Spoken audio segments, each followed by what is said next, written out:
نحمده ونصلی علی رسولہ الکریم اما بعد۔ ترجمے والے قرآن پاک کا صفحہ نمبر 913، 25واں پارہ، سورہ زخرف، پہلا رکوع، ابتدائی 8 آیات۔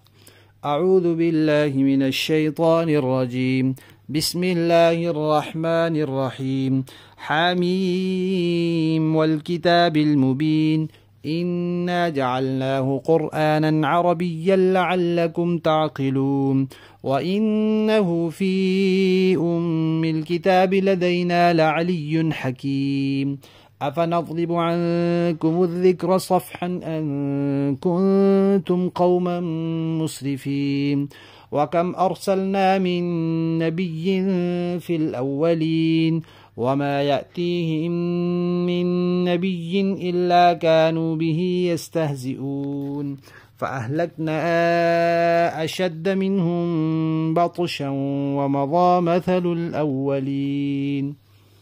صدق اللہ العظیم۔ قرآن پاک کے بارے میں ان آیات میں اللہ تعالیٰ نے قسم کھائی ہے اور قسم کھا کر یہ بتایا ہے کہ قرآن پاک بڑی خوبیوں والی کتاب ہے۔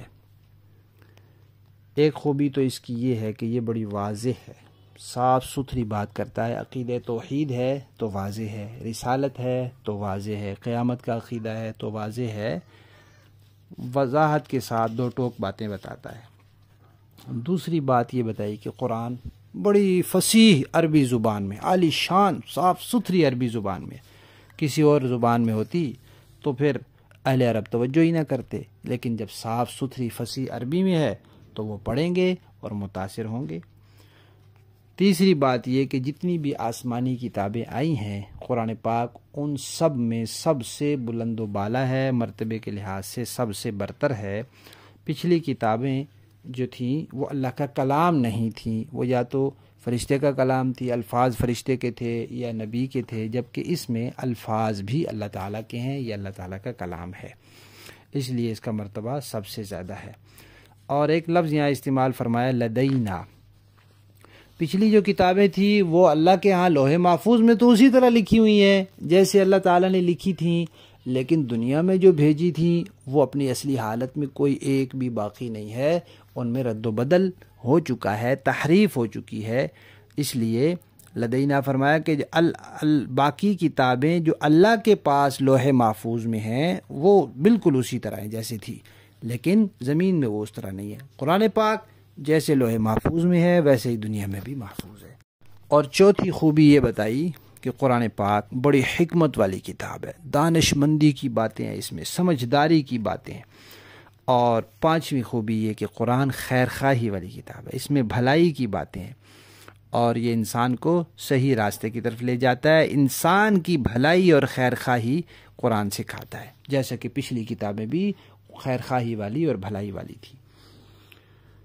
اللہ تعالیٰ نے جب سے دنیا بنائی، نبیوں کا سلسلہ شروع کیا، نبی پاک صلی اللہ علیہ وسلم تک وہ سلسلہ جاری رہا۔ 1,24,000 کم و بیش انبیاء آئے۔ انبیاء لوگوں کے پاس آتے، لوگ نبیوں کا مذاق اڑاتے، لیکن اس کے باوجود اللہ نے نبیوں کی آمد کا سلسلہ بند نہیں کیا۔ کیوں؟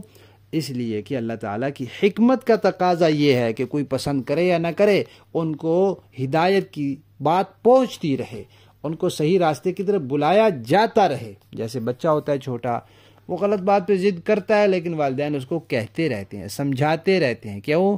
اس کو چھوڑ نہیں دیتے، یہ اس کے ساتھ خیر خواہی نہیں ہے۔ تو اللہ تعالیٰ کی طرف سے یہ انسان کے لیے مہربانی ہے کہ انہوں نے نبیوں کا مذاق اڑایا، حتیٰ کہ نبیوں کو شہید بھی کیا گیا، تکلیفیں پہنچائی گئیں، ایذائیں دی گئیں، لیکن اللہ تعالیٰ نے نبیوں کا سلسلہ روکا نہیں۔ حتیٰ کہ جب آخری نبی آئے تو اللہ تعالیٰ نے ان کی تعلیمات کو قیامت تک محفوظ کر دیا اور ان کے ورثاء کا سلسلہ جاری کر دیا کہ نبی تو اب نہیں آئیں گے اور یہ والے نبی دنیا سے جا رہے ہیں، لیکن ان کی تعلیمات باقی رہیں گی، پیغام ان کا پہنچتا رہے گا۔ اس کے علاوہ یہ فرمایا کہ جو لوگ نبیوں کو جھٹلاتے رہے ان کا انجام بڑا برا ہوا، چاہے وہ جتنے بڑے طاقتور تھے۔ تو نبی پاک صلی اللہ علیہ وسلم کے جو زمانے کے منکرین ہیں ان کا بھی انجام پھر ویسا ہی ہوگا۔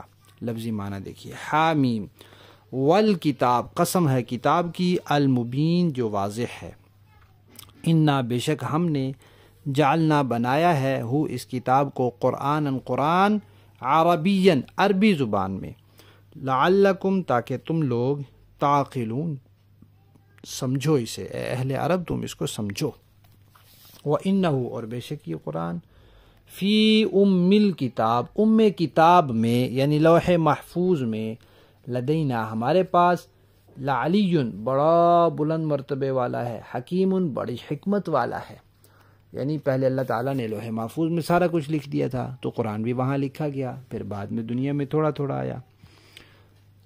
آفا نضرب کیا ہم ہٹا لیں گے، عنکم تم سے، الذکر قرآن، صفحا روک لینا، ہم روک لیں گے قرآن تم سے، ان کنتم اس لیے کہ تم، قومن ایسے لوگ ہو، مسرفین جو حد سے بڑھ جانے والے ہو، تمہارے حد سے بڑھ جانے کی وجہ سے ہم قرآن روک لیں گے، ایسا نہیں ہوگا، قرآن آتا رہے گا، قرآن کی دعوت بھی پہنچتی رہے گی۔ وَكَمْ اور بہت سے، ارسلنا بھیجے ہم نے، من نبی فی الاولین پہلے لوگوں میں، وما یاتیہم اور نہیں آیا ان لوگوں کے پاس، من نبی کوئی نبی، الا مگر، کانو وہ لوگ تھے، بھی اس نبی کے ساتھ، یستہزئون مذاق کرتے، استہزاء کرتے، ٹھٹھا کرتے تھے، فاہلکنا تو ہم نے ہلاک کر دیا، اشد زیادہ سخت لوگوں کو، منہم ان میں سے، بطشن جو پکڑ والے تھے، یعنی ان مکہ والوں سے زیادہ طاقت والے تھے، ہم نے ان کو ہلاک کر دیا، ومضا اور گزر چکا ہے، مثل الاولین پہلے لوگوں کا حال، یعنی پہلے لوگوں کا حال بیان ہو چکا ہے کہ ان کی یہ حالت ہو چکی ہے کہ وہ تباہ و برباد ہوئے نبیوں کو جھٹلانے کی وجہ سے۔ با محاورہ دیکھیں جی، حامیم والکتاب المبین قسم ہے اس واضح کتاب کی، اِنَّا جَعَلْنَاهُ قُرْآنًا عَرَبِيًّا لَعَلَّكُمْ تَعْقِلُونَ ہم نے اسے عربی زبان کا قرآن بنایا ہے تاکہ تم سمجھو، وَإِنَّهُ فِي الْكِتَابِ لَدَيْنَا لَعَلِيٌّ حَكِيمٌ اور حقیقت یہ ہے کہ وہ ہمارے پاس لوح محفوظ میں بڑے اونچے درجے کی حکمت سے بھری ہوئی کتاب ہے۔ أَفَنَضْرِبُ عَنْكُمُ الذِّكْرَ صَفْحًا أَن كُنتُمْ قَوْمًا مُسْرِفِينَ بھلا کیا ہم منہ موڑ کر اس نصیحت نامے کو تم سے اس وجہ سے ہٹا لیں کہ تم حد سے گزرے ہوئے لوگ ہو۔ وَكَمْ أَرْسَلْنَا مِن نَبِيٍّ فِي الْأَوَّلِينَ اور کتنے ہی نبی ہم نے پچھلے لوگوں میں بھی بھیجے ہیں، وَمَا يَأْتِيهِم مِّن نَبِيٍّ إِلَّا كَانُوا بِهِ يَسْتَهْزِئُونَ اور ان لوگوں کے پاس کوئی نبی ایسا نہیں آیا جس کا وہ مذاق نہ اڑاتے ہوں۔ فَأَهْلَكْنَا أَشَدَّ مِنْهُمْ بَطْشًا وَمَضَى مَثَلُ الْأَوَّلِينَ پھر جو لوگ ان مکہ والوں سے کہیں زیادہ زور آور تھے، ہم نے انہیں ہلاک کر دیا، اور ان پچھلے لوگوں کا حال پیچھے گزر چکا ہے۔